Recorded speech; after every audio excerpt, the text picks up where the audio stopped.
doing, everybody? Welcome to Scott Fox After 9. Today's episode is going to be a good one. It's life-changing. What happened over the Canadian Thanksgiving long weekend is something that I didn't know if I'd ever see in my entire life. In fact, my entire life, it's been an issue. But now the issue, so far, knock on wood, seems to be resolved. At the moment, we can say there is peace in the Middle East. I'm going to be talking about that at length on this episode of Scott Fox After 9, but I do want to warn you that if you don't fully understand the issue, that's totally okay. If you don't understand the history of the conflict between Palestine and Israel, that's okay. A lot of people don't. So let's go through it together on this episode of After 9. And I'm really just going to pick up on where we're at now, where we have achieved peace. Hamas, I don't know if they're going to lay down their arms and get completely out of the way. I'm really not sure if that's going to happen. But either way, the hostages got returned this weekend. And for now, there's peace in the Middle East. And man, it still seems weird to say that. But that's just one of the things I'm going to be covering on this episode. Also coming up, I'm going to talk a little bit about a story that kind of broke on the weekend, although I think a lot of people assumed this anyway. Seems like it's official. Katy Perry, Justin Trudeau are a couple. It seems, but the whole thing was very, very weird the way it came out this weekend. And I have a couple of observations about the picture that's circulating online that I'm going to share with you in this episode. I'm also going to talk about R.I.D.E. When's the last time you went through a R.I.D.E. program? This is something that used to be very popular. In fact, it seemed like we were only going to be going on an upward trajectory when it came to reduce impaired driving everywhere. R.I.D.E. is an acronym. Reduce impaired driving everywhere. Police had committed to having R.I.D.E. programs out, and they said they would do them at all hours, 24 hours a day, 7 days a week, 365 days a year. When's the last time you saw a R.I.D.E. program? When's the last time you actually went through a R.I.D.E. program? Well, this past weekend in Waterloo Region, Waterloo Regional Police did a R.I.D.E. program because it was the final weekend of Oktoberfest. The results from that R.I.D.E. program, I'm going to talk about those on this episode of After 9 because, frankly, I was shocked. In a good way. This isn't bad news. It's good news. And I'm going to talk about that. First off, how was your Thanksgiving long weekend? For my American listeners, I know that you celebrate your Thanksgiving in November. And frankly, I'm not entirely sure why. It's real close to Christmas. You're doing everything at the end of November that you're going to do at the end of December, minus the gift giving. It seems kind of weird to do Thanksgiving in November. If I'm being honest, America, not trying to call you out or question your traditions, just saying October Thanksgiving makes so much more sense right around your Columbus Day weekend. I was all over the place this weekend. I did a lot of driving. I have an amazing sister who I don't talk about that often. I have siblings, by the way, a brother and a sister, and both very, very successful. And my sister opted not that long ago to move to the Ottawa Valley. I went up to visit her this weekend. Second time I've done Thanksgiving up there. And man, did I ever have forgive the term. I don't want to seem like I'm putting a sexist label on it, but it really felt kind of like a guy weekend. I was up there. I was shooting guns.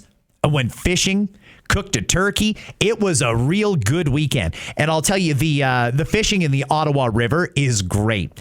My brother-in-law has a boat, so he took me out on the Ottawa River. We decided to do a little bass fishing. We each caught a fish. It was real good. I had a great weekend up in the Ottawa Valley, and it is absolutely beautiful up there at this time of year. If you're listening to me from the Ottawa Valley, I am jealous of the view that you've got right now because the way the leaves are turning, it just looks gorgeous in the valley right now.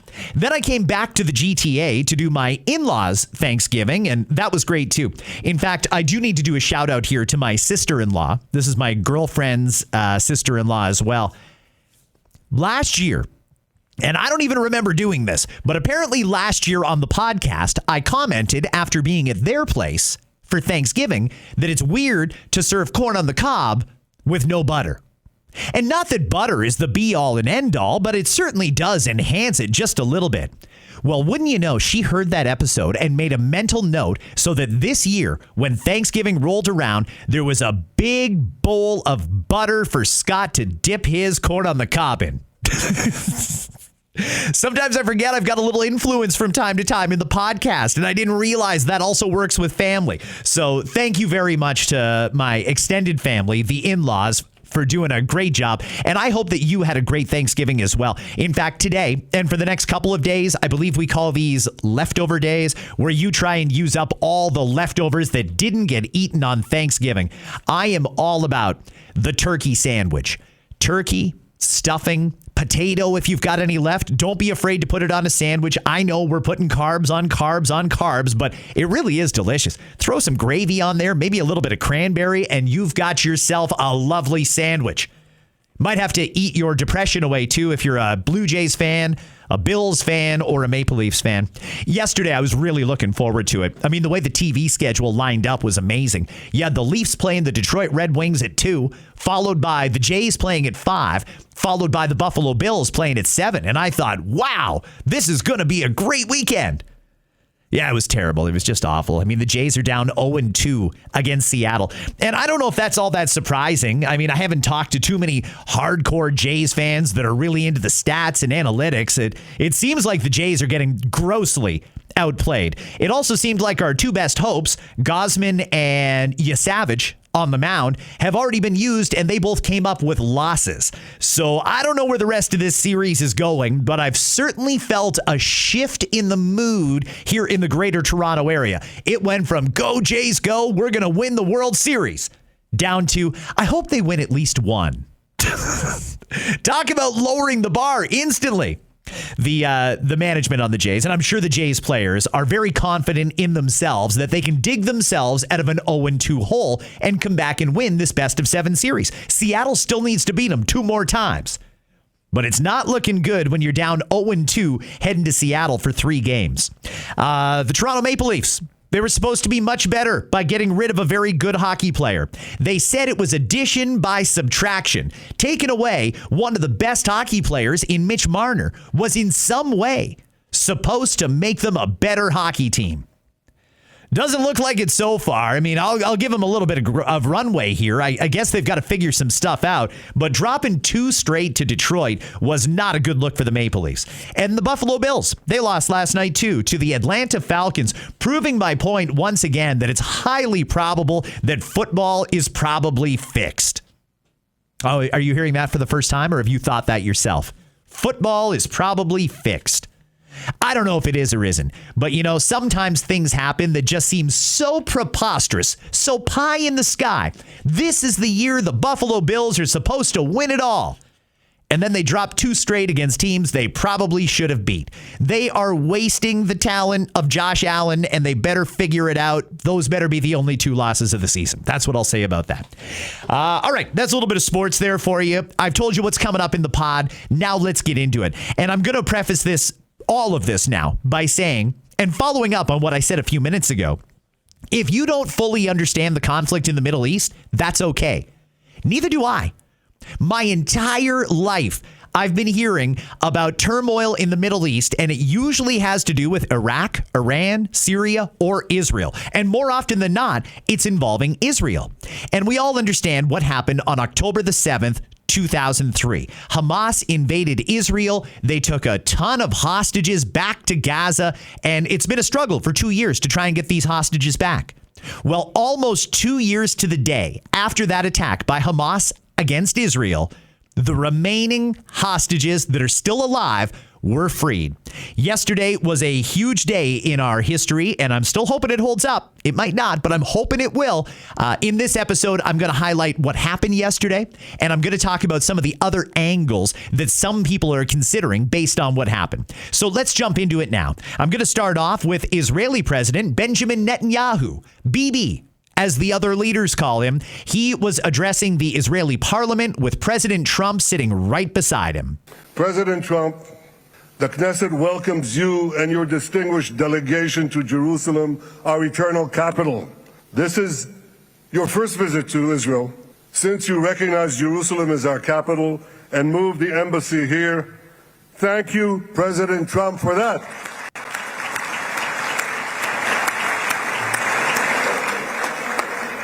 There are many other reasons to thank you since your last visit here. Thank you for recognizing Israeli sovereignty over the Golan Heights.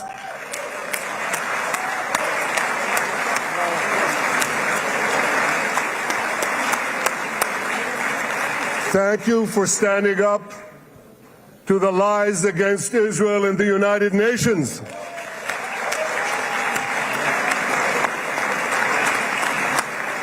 Thank you for recognizing in your 2020 peace plan our rights in Judea and Samaria, the ancestral homeland of the Jewish people.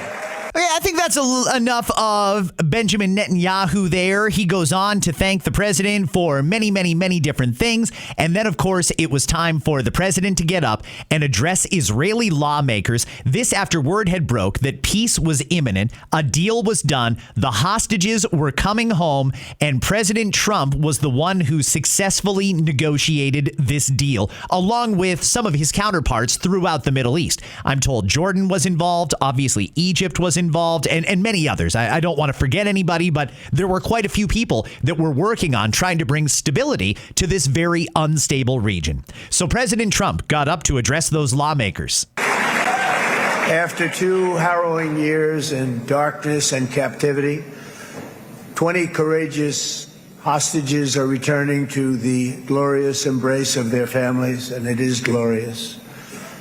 28 more precious loved ones are coming home at last to rest in this sacred soil for all of time. And after so many years of unceasing war and endless danger, today the skies are calm, the guns are silent, the sirens are still, and the sun rises on a holy land that is finally at peace, a land and a region that will live, God willing, in peace for all eternity. This is not only the end of a war, this is the end of an age of terror and death and the beginning of the age of faith and hope and of God. It's the start of a grand concord and lasting harmony for Israel and all the nations of what will soon be a truly magnificent region. I believe that so strongly.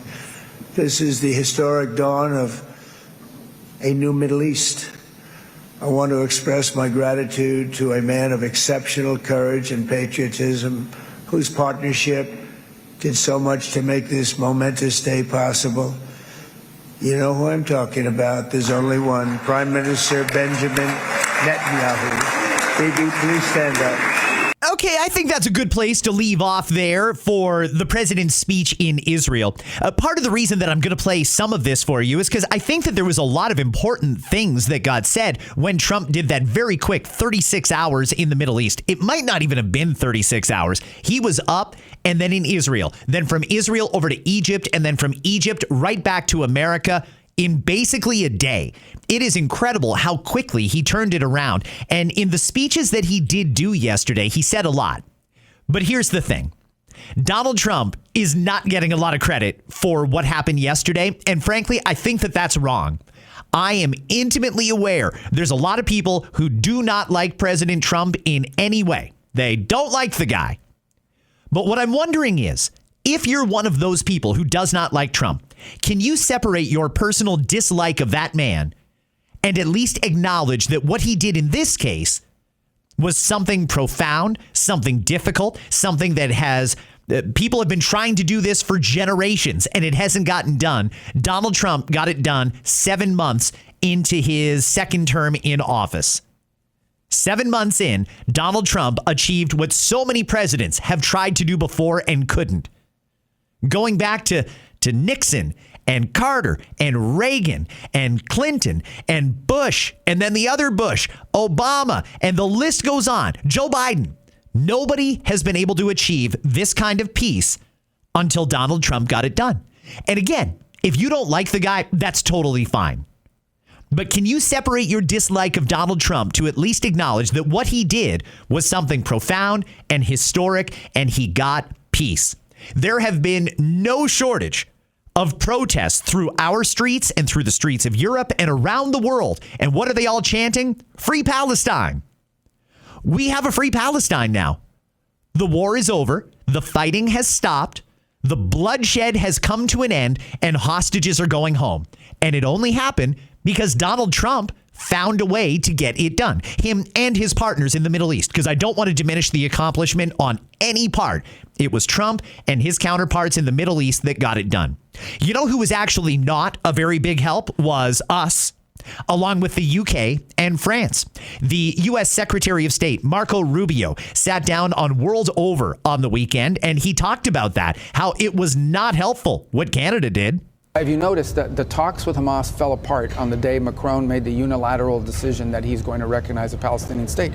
And then you have other people come forward, other countries say, well, if there's not a ceasefire by September, we're going to recognize a Palestinian state. Well, if I'm Hamas, I basically conclude, let's not do a ceasefire, because we can be rewarded and we can claim it as a victory. So those messages, while largely symbolic in their minds, actually have made it harder to get peace and harder to achieve a deal with Hamas. They feel emboldened. Well, there you have it right there. Canada, the UK, and France were the big three who recognized an independent Palestinian state. And the Secretary of State for America is saying that was not helpful. And we still managed to get a deal done despite it, but it wasn't helpful because that was something that prolonged the war and made it go on longer than it needed to. So it doesn't really matter in the grand scheme of things now, but I think it's worth pointing out that we didn't help. However, now that a deal is done, all of those leaders were rushing to Egypt on Sunday for that signing ceremony. Everybody wanted to be there as peace in the Middle East was proclaimed, including our very own Prime Minister Mark Carney. It is a day for optimism. I want to salute, of course, President Trump, whose decisive leadership has made this possible. We urge the parties, particularly Hamas, to follow through, release all the hostages, and including the deceased hostages. The President and I discussed in the White House how Canada can support this process. We are supporting with humanitarian aid. There's other mechanisms that we can do to support it. And I urge, as I say, I urge all parties. We're encouraged. We're encouraged, but it's the first phase, and there's more to come. That was the Prime Minister before he left for Egypt. And by the way, that trip as well is turning out to be kind of controversial. See, in America, they have got an entire team on standby if the President of the United States needs to move. If he wakes up in the middle of the night and decides, you know what, I got to go to Australia right now, they can be wheels up really, really quickly. They get Marine One to fly the president to Andrews Joint Air Force Base, and then Air Force One is always gassed up and ready to go if it's ever needed. We don't seem to have the same protocol here in Canada. You may recall the Prime Minister just got a brand new plane. In fact, he got two of them just a few months ago. They were delivered and they're all logoed up and lettered with the Government of Canada logo on them. And they really do look nice. The reporters who have been on them have said this is a massive upgrade from the old plane that Trudeau used to fly on. Turns out that plane wasn't available this weekend. So the Prime Minister had to charter a plane to get over to Egypt. That's right. Him going to Egypt was so last minute, we didn't have a military crew on standby ready in case the Prime Minister needs to go somewhere. So the Prime Minister wasn't able to go anywhere. Now, again, he did find a way because he chartered a plane, but I have to think that maybe we should rethink our processes and make sure that if the Prime Minister needs to go somewhere in a hurry, there's a contingency plan in place. I'm not suggesting that we call in a crew from Air Transat or WestJet to fly the Prime Minister's plane, but surely there are enough people on standby at any given time that if the Prime Minister needs to decide in less than 24 hours, he's got to go somewhere in the world, that we can be wheels up and get somewhere quickly. But anyway, the Prime Minister did make it over to Egypt, and he was a pretty interesting part of what happened. There was a hot mic moment that was caught, and I'm going to talk about that as I get to some of the president's words yesterday in Egypt before the peace deal was signed. In fact, let's go now. This is the Leaders Summit. Right now, what you're about to hear is President Trump speaking on stage. He's just been introduced, and behind him, many of the G7 leaders. There's Keir Starmer, and there's Emmanuel Macron. There is Georgia Meloni, and many, many other leaders, including our Prime Minister, Mark Carney, all there behind the president as he gives these remarks. This is the day that people across the region and around the world have been working, striving, hoping, and praying for. They have done things over the last month that I think were really unthinkable. Nobody thought this could happen. With the historic agreement we've just signed, those prayers of millions have finally been answered. As you know, the hostages have been returned, and further work goes on having to do with the, sadly to say, bodies. Together we've achieved what everybody said was impossible. At long last, we have peace in the Middle East, and it's a very simple expression, peace in the Middle East, and we've heard it for many years, but nobody thought it could ever get there, and now we're there. I want to congratulate everybody sitting in these first few rows and standing behind me. I don't know why they chose to stand, but I promise I'll make it short, okay? We are not going to keep you standing for long. These are great leaders. After years of suffering and bloodshed, the war in Gaza is over. Humanitarian aid is now pouring in, including hundreds of truckloads of food, medical equipment, and other supplies, much of it paid for by people in this room. Civilians are returning to their homes. The hostages are reuniting. I mean, it's beautiful. I'm just watching it backstage. The level of love and sorrow, I've never seen anything like it. It's amazing when you see they haven't seen their mother, their father. They haven't seen them in such a long time, and they lived in a tunnel, a very little tunnel, very deep. And the level of love is just incredible. It's a beautiful thing to see. It's, in one sense, it's so horrible that it could have taken place, but in another sense, it's so beautiful to see a new and beautiful day is rising, and now the rebuilding begins. The rebuilding is maybe going to be the easiest part. I think we've done a lot of the hardest part because the rest comes together. We all know how to rebuild, and we know how to build better than anybody in the world. Is he talking about the G7 or is he talking about the Trump Corporation? Because it wasn't that long ago he was musing about turning the Gaza Strip into basically like the Riviera of the Middle East.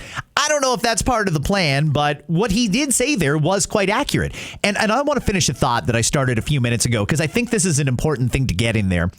There's a lot of people out there who are saying, yep, this is done. And wow, Prime Minister Carney was over there in Egypt and he participated in the signing. And they're leaving out one detail here that I think is very important. In fact, I noticed it this morning when I was driving to my FM radio show. I was listening to a news station, and despite 10 minutes of coverage on the fact that the war in Gaza is over, not once did they mention President Trump. They did the entire story without even mentioning Donald Trump. And sure, Donald Trump wants credit for this. I'll probably get to that at some point in this podcast if I have time and if I can get the clip ready. But it is amazing to me how many people do not want to acknowledge President Trump got this done. Some surprising me in acknowledging it, many others not surprising, and they're not acknowledging it. I'll note Barack Obama was probably the main one who tweeted out congratulations and, oh, this is great. You finally achieved peace. It's an accomplishment for all of the partners in the Middle East. He didn't say Donald Trump once. Not once. But you know who did say Donald Trump and congratulated him? None other than the Clintons. Bill did it in a social media post, and Hillary actually said it. It's a really significant first step, and I really commend President Trump and his administration, as well as Arab leaders in the region, for making the commitment to the 20-point plan and seeing a path forward for what's often called the day after. Most importantly, the conflict hopefully will end with the ceasefire. The hostages will be returned. And then the very hard work of rebuilding Gaza, of finding the kind of security that Israel and the Palestinians after Hamas deserve to have, moving forward with the other points in the plan to try to create an opportunity for Palestinians to have a better life and for Israel to have greater peace and security. I am very hopeful that we'll be able to see progress. Today's a good start, but we have to keep going from here. That was Hillary Clinton speaking on CBS News. very good. You know, I mean, I know that she and Donald Trump have their differences. No doubt. None whatsoever. And I also know that President Obama has his differences with President Trump. They're different parties. They don't like each other. I just would have thought that in a situation like this, something that so many presidents have tried to do over the years and none could get it done, that they could at least congratulate the president who did it, who finished the job. There's been work that's been done on this for decades. But now, here we are at a place where we can actually say there's peace in the Middle East. And I think that it would be a nice sign, especially on a day like today. It's Charlie Kirk's birthday, or it would have been, by the way. The person who encouraged all of us to have civil discourse, to talk out our issues. It really would have been nice if all of the past presidents and the main political figures, the leaders on either side, could acknowledge that this was quite an accomplishment for President Trump. You know, it's one thing for you or me, just a regular person who may or may not like Donald Trump, to not want to congratulate him. But coming from leaders in a position of political power, I really would have thought that they could have at least held it together and congratulated the president. But the news doesn't seem to want to mention it. And when other leaders aren't acknowledging it either, I think that that's a problem, and I think that that's a little shady. You got to give credit where credit is due. That's something I always try and do on this podcast. Give credit where credit is due. And frankly, it doesn't seem like there's any credit that's being given to President Trump here from a lot of the senior Democrat leaders. And the media, by the way. The media, some of them are just, they're beside themselves. They don't even quite understand what they're supposed to be doing right now because they've got it as basically a mission statement. Take down President Trump. We don't want to do anything that makes him look good. But he just did something that makes him look pretty good. So you have Armenia and you have Bahrain, you have Canada. It's so great to have, in fact, the president called and he wanted to know if it's worthwhile. He knew exactly what it was. He knew the importance. Where's Canada, by the way? Where are you? Where are you? He knew the importance of this. He said, I want to be there. So many people have done that. They called. I mean, they heard about it. And these are not people that can do that very easily. They have pretty big schedules, to put it mildly. The most powerful people. And I appreciate you being here very much, Mr. President. Fantastic. Fantastic. Okay, that was twice that President Trump referred to Prime Minister Mark Carney as president of Canada. I know that Trump knows the difference. I don't know if he was nervous or maybe somebody didn't script it out for him or what the deal is, but I mean, he does know that Carney is not a president. Well, that led to an interesting moment that was caught kind of off mic. And this is a funny one that a lot of people are having some fun with here. This is a short exchange. You got to listen very carefully. Prime Minister Carney speaking to President Trump. Listen to this. I'm glad you upgraded me to president. Oh, did I say? It's good. I started. You said Did you hear that? Thanks for upgrading me to president. And then Trump said, did I do that? And then he laughed and said, at least I didn't say governor. Oh, did I say? It's good. I started. You said And Carney and Trump had a good laugh about it. I think that that's good. I think that that adds a little bit more credibility to the new narrative that Trump wasn't really interested in annexing Canada. When he did the Governor Trudeau and the 51st state thing, it was really just trolling Justin Trudeau personally because Trump hates Trudeau. And I assume by default, probably Katy Perry as well. Don't go anywhere. In this episode, I've got a couple of thoughts on the new Hollywood and Washington and Ottawa power couple of Justin Trudeau and Katy Perry. By the way, no, I don't think that they're a power couple in any way, but nonetheless, there's people talking like that. There's people talking like that. Here is just a little bit more of President Trump. This is him wrapping up his speech with all of those world leaders behind him, including basically the entire G7. This is the victory lap. This is peace in the Middle East. But today, for the first time anyone can remember, we have a once-in-a-lifetime chance to put the old feuds and bitter hatreds behind us. And that's why so many people in this room They didn't get along. Some did, some didn't, but they're getting along now. This has brought the people together. This is the first time the Middle East crisis has brought people together as opposed to driving them apart. And to declare that our future will not be ruled by the fights of the generations past, which is foolish. So together, let us continue in the spirit of cooperation and goodwill that has finally brought us to this incredible, historic breakthrough. If we do together, we will reach the Middle East's incredible destiny, a safe and prosperous and beautiful crossroads of culture and commerce, faith in humanity and geographic center. This will be the geographic center of the world. So I just want to thank everybody for being here. I want to thank you all for what you've done and for this quick notice. It all came together just at one little period. It just came together. It's the greatest deals happen that way. If you do anything about deals, that's all I've done all my life is deals. The greatest deals just sort of happen. And that's what happened right here. And maybe this is going to be the greatest deal of them all, not just nation building, not just having to do with this or the political whims. This will be maybe the greatest deal of them all, period. And I want to thank all of you and all of these great nations and this region for what it's gone through and all of the fights it's had, or life over death and hope over strife and harmony over hatred. That's what we want. We want it to be that way because together we're going to forge a magnificent, great, and enduring peace. I want to just end by saying God bless you all. God bless the Middle East. God bless your countries. And God bless you. Thank you very much, everybody. Thank you. Thank you very much. President Donald Trump wrapping up that speech where, again, we have peace in the Middle East. And it's still a little weird to say that. It's still a little weird to say that because this is something that I've been hearing about my entire life, but I've never actually imagined it would happen. It seemed like some of these conflicts were so old and so bitter and so divided that this wasn't possible.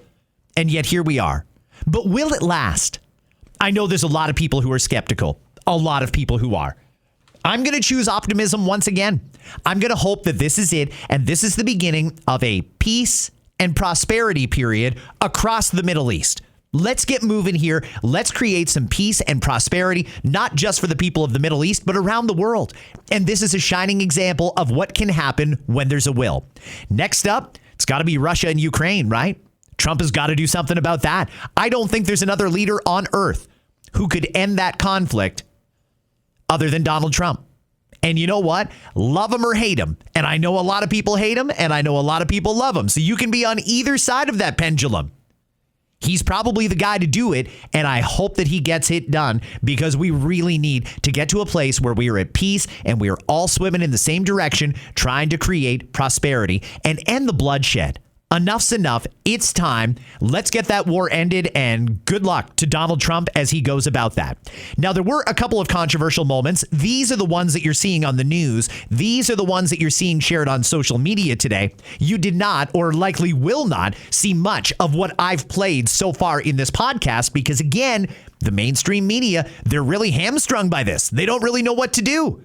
Oh, we don't like Trump, but he did get peace in the Middle East. How do we spin this so he still looks bad, but we can still celebrate the achievement and lean into peace and prosperity in the Middle East?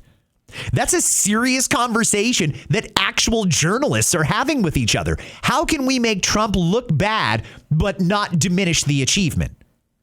Sick, if you ask me. I mean, this is the goal. This is what everybody said they wanted. All those Free Palestine protests that happened there. They seem to be somewhat silent today.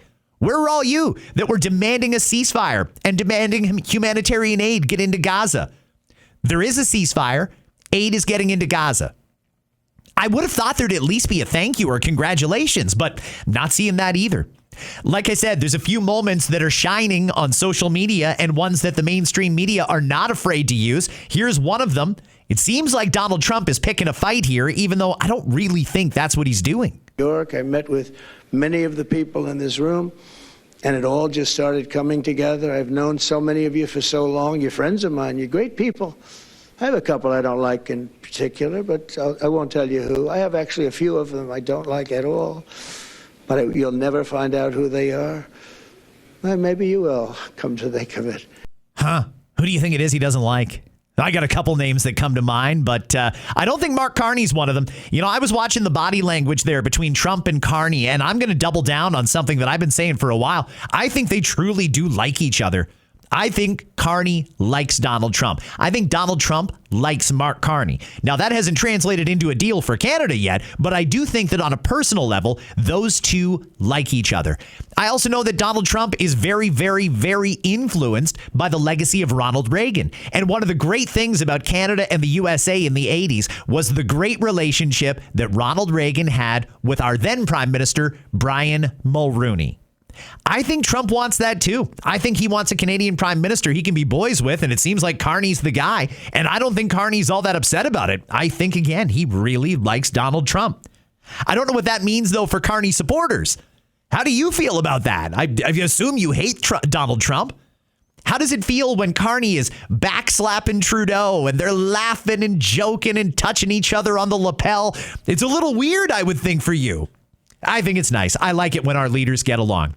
I'm just going to play a little bit more of the president. He did a bit of a media scrum on Air Force One because I don't think he sleeps. Seems like he is on the go 24/7. He went to the back of the plane as they were returning from Egypt. Here's a little bit of the exchange with the media. It's been very good. I think it's a very important day. Because nobody thought this was possible. Very good. And the press has been very respectful for a change. Doesn't happen often. Go ahead, Peter. Let's go. What does it tell you about the world that it seems like you got a much better reception in Israel than you would get in like New York City right now? I think I get a great reception in New York City. I'm not saying that you don't, but it was on another level today. Yeah, you're right. It was incredible. But I went to the Bronx, and we had 31,000 people in a park in the Bronx in New York City during the campaign. 31,000, you remember that? And it was the friendliest crowd you've ever seen. And very diverse, but it was really something. New York is good. It's good. New York City, bad example, but it was, I don't know if you can Are see. you admitting you made a mistake? I don't believe it. This is breaking news. First rule of politics, never admit a mistake. Never. But it was, in the motorcade, I don't know if you can see, there were people hanging out of every apartment balcony, inside the Knesset. Okay, so I've heard, like, they said if you did Russia or if you did, lots of different combinations, they say the Middle East blows it away. And I said, well, I'm buying experts. It's just thousands of years, nothing's been done. It's the whole thing with the Arabs, Jewish people, this and everybody. It's just never been done before. And there's a certain mystery to the Middle East. Okay, just a little bit of President Trump speaking on Air Force One yesterday. And, again, feel however you want to feel. It's totally up to you. I'm not trying to change anybody's mind here. I'm not here to try and say that Donald Trump is great or that you should like him now because he got this done, even if you didn't like him before. That's not what I'm doing. I just want to point out that if we're being objective and treating it issue by issue, Donald Trump deserves a lot of praise for what happened because nobody else has been able to get done what he got done this past weekend. And I think the end result is something that we all agree we wanted: peace and stability in the Middle East. I also like the fact that it's likely going to be Arab armies that are going to be sent in as peacekeepers. And they're going to keep the peace and try and keep the people safe. And that's really important, too, as they get back to rebuilding Palestine, get the Gaza Strip back up to where it was and make it 10 times better, make it a peaceful and prosperous place that people don't just hear about on the news, but that they want to go to and that they want to experience the culture. If it wasn't, it seems very unsafe. That's why I think a lot of people don't go there. But if we can get past that, if we do get to a place of peace and prosperity, I really do think that it is going to be an amazing place to visit. And someday I hope to do that. I've mentioned in this episode, I'm going to talk about the pictures that leaked this weekend of our former Prime Minister, Justin Trudeau, on a yacht with Katy Perry. So quick history lesson. Back in the early 2010s, Justin Trudeau was a rock star amongst liberals. They love the guy. Katy Perry was a rock star, well, make her a pop star that everybody loved. And she had sold out tours and lots of number one hits, and everything was going great. Well, over a series of weird events in the last number of years, not the least of which are Justin Trudeau becoming wildly unpopular here in Canada and Katy Perry's music not being as good as it once was, if we're being honest. There was the whole stunt where she went to space and then tried to claim she was an astronaut because she spent a minute and a half in lower orbit. Things like that. People have sort of gotten sick of Katy Perry and Justin Trudeau. So somebody must have thought at some point, we got to hook these two up. You get one unpopular guy and one unpopular girl. Put them together and they might be popular. This could be a thing. Well, Katy Perry was in Montreal for her concert tour just a couple of months ago. A lot of people made hay out of the fact that Katy Perry and Justin Trudeau had dinner together at a restaurant in Montreal. And then Justin went to a concert of Katy Perry's. We all remember how that went down. And what did they say? There's nothing to it. There's no relationship. They're just friends.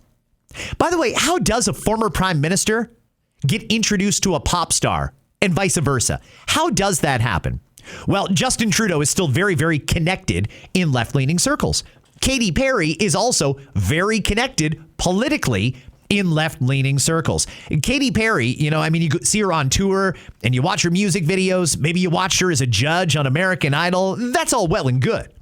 But Katy Perry is also the one who will perform at fundraisers for Hillary Clinton and Joe Biden. She's someone who gets asked to come to inaugurations. She's got some high up connections. So somebody must have introduced the two of them.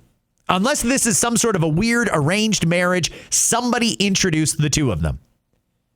Turns out that story that there's nothing to it, that they're just friends, may have actually been a lie.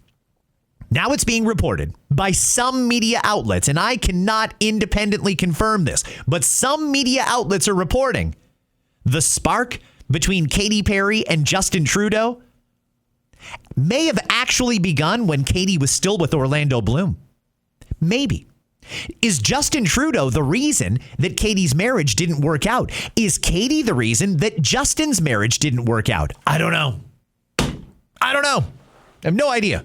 I also don't care that much. One thing, though, I do want to point out about this photo that leaked over the weekend of the former prime minister. Oh, thank God he's the former prime minister. He had to go, right? We can all agree Trudeau had to go. Good. Trudeau on a yacht off the coast of Santa Barbara, California. That yacht belonging to Katy Perry. Katy Perry also being on the yacht. And they were caught in a loving embrace, as some people like to say. A loving embrace. It's weird, though, right? I mean, you've seen the photo, and it's weird. We all agree this is weird, right? Is there anybody who's going to stand up and say this is normal? She's in a bathing suit. He's in jeans, but no shirt. Some people are trying to say, well, maybe he's just into like a Christian Grey from 50 Shades of Grey kind of mood. I don't think that's what it is. Does he have really pasty legs? Did he skip leg day? What is it? Why are you in Southern California off the coast there in the Pacific wearing jeans when your girl there, you got your hand on her butt, she's in a bathing suit? It's weird, right? I don't see myself going on the yacht in jeans. If anything, he should have stripped down to his underwear and at least tried to match what she was doing. And there was really no reason to think that that would be wrong because they should have been alone. They were out in the Pacific Ocean. And yet somehow, an incredible coincidence, I'm going to say 1 in a million, one of the boats that happened to just go on by the yacht that Katy Perry and Justin Trudeau were on, somebody had a telephoto lens. What are the odds of that? Or did they leak it? Did they want it known that they're a couple? I think that any possibility is possible.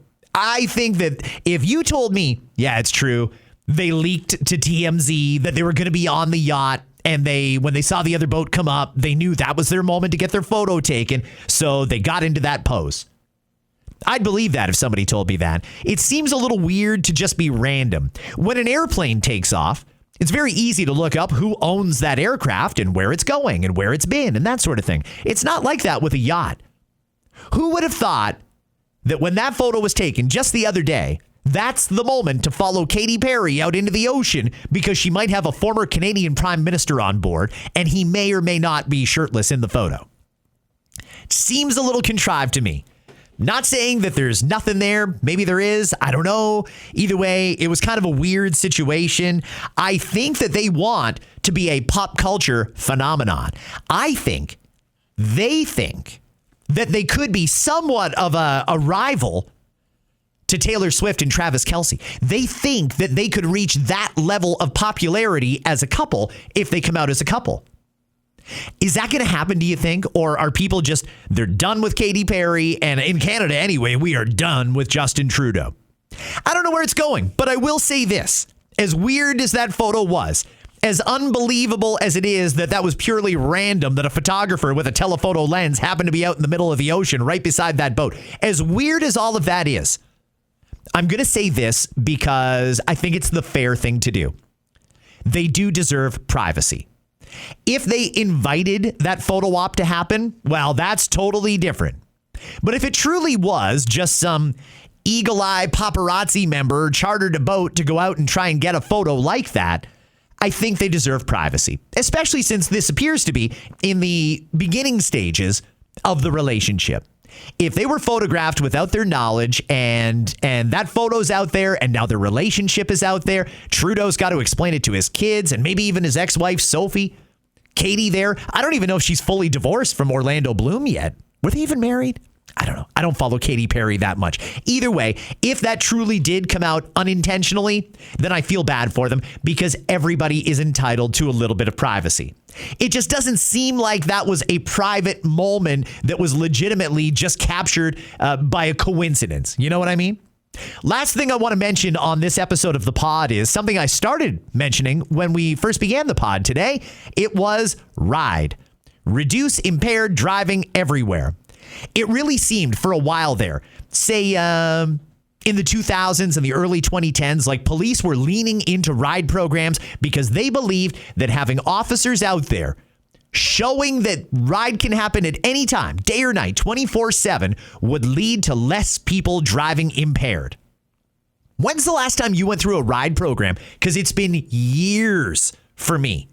Years since I went through a R.I.D.E. program. I haven't even seen one. In fact, I was wondering, do we even still do R.I.D.E. programs? And I don't know why we wouldn't. They seem particularly effective, if not for catching drunk drivers, then at least being a deterrent to those who might drive while they're impaired. This past weekend, Kitchener, Waterloo Region, Ontario, there was a R.I.D.E. program set up by the Waterloo Regional Police. And the reason they had that R.I.D.E. program set up is because it was the final weekend of Oktoberfest. I remember growing up in Waterloo Region. I was raised in Cambridge, Ontario. And that's part of Waterloo Region. I remember every year, it's almost Oktoberfest. R.I.D.E.'s going to be out. You got to be careful because R.I.D.E. is going to be happening this weekend. And I remember that vividly. That is not the time that you want to be out driving under the influence. R.I.D.E. is out there. I'm happy to hear they brought back the R.I.D.E. program, if for no other reason but the final weekend of Oktoberfest, because it really is a beer drinking kind of festival. Here's the stats. One night, 1,200 vehicles were stopped by that R.I.D.E. program. How many impaired charges do you think they laid? How many? 1,200 cars pulled over. How many impaired charges? Lock in your guess. One person was charged with impaired or over 80. One person. There was another person charged with suspension, a 3-day suspension. That's when you're in the warn range, when your blood alcohol level isn't quite at 0.08, but it's above 0.5 or 0.05. That's in Canada. That's the warn range where you will get a short license suspension. And I believe it goes on your record, if I'm not mistaken, but it's not a full-blown impaired driving charge. The impaired threshold in Canada is 0.08. That's why we have the over 80 charge. But there's a warning range there between 0.05 and 0.08 where you get a warning. So one person got a 3-day suspension. One person got an impaired charge. I think that's fantastic. If you're telling me, and this is fairly accurate, I think, 1,200 cars on the road and one person gets an impaired charge, that tells me less people are driving under the influence. But I do want to point out another anomaly here. Despite only one person being caught truly for impaired driving, there were 8 different people that got busted for not wearing a seatbelt or having a malfunctioning seatbelt, one that doesn't click in or something like that. 8 of them. How does that happen in 2025? It wouldn't even feel right to get in a car and not put your seatbelt on. Are there really people out there that are not driving with a seatbelt on? Because that seems like such a simple and safe thing to do. I also want to point out, when you go through a ride program, there's going to be flashing lights ahead. They're probably going to narrow the road down to one lane so everybody gets in a queue. And then you wait until it's your turn. You pull up to the officer. They lean in. Have you had anything to drink tonight? Have you consumed any drugs or alcohol recently? That sort of thing. You've got a fair bit of time to look around yourself and ask, am I doing anything illegal? Is there anything in this vehicle that might draw attention to me? If you went through a ride program and got busted for not wearing a seatbelt, that's stupid. Even though you should be driving with a seatbelt at all times, you had a lot of time to realize, oh, I'm about to have a one-on-one close encounter with a cop. Maybe I should put my seatbelt on. And you didn't even do that? I say you deserve the ticket for that. One more thing I want to point out about the ride programs here is this is a real win and a big endorsement for policing. Policing is important. There's a big push. You've likely heard me talk about it because it's a topic that's very important to me, to put in more cameras, to catch more people with red light cameras, speed enforcement cameras, those automatic license plate readers, and catch people with those, and so on and so forth. And when we do stuff like that, that's less interaction between people and police. Speed enforcement cameras would not have caught that drunk driver. Speed enforcement cameras would not have caught those 8 people driving without a seatbelt. Those were actual cops doing actual policing that caught actual people breaking the law. And that, as far as I'm concerned, is the closing argument on why we don't need cameras and we do need police out enforcing the law. Job well done to the Waterloo Regional Police Force. Thank you for doing what you do. And to all law enforcement, I appreciate you every single day. Friends, that's going to wrap it up for this episode. I will be back here with you tomorrow with another Scott Fox After 9. And whatever happens in the next 24 hours, you can bet I'll have it right here. Tomorrow, by the way, I'm expecting news on Marineland. I had a story today about a whistleblower who says the tanks at Marineland are really falling into disrepair. They don't have any money there at Marineland, it seems. They're not really doing too much to take care of the whales, nearest I can tell, because there is paint peeling off of the concrete tanks. There is pieces of concrete falling off the wall down to the bottom of the tank. And apparently one of their water mechanisms that allows them to lower the water or raise the water, depending on medical treatment the various belugas might need. Apparently that system is not functioning properly either. I'm willing to bet that this is going to come up today, and assuming it does, I'll have it for you tomorrow on Scott Fox After 9. I'm going to leave you now with my good friend Pat James and his band, The Whole Truth. Hey now, I'll see you tomorrow. Oh,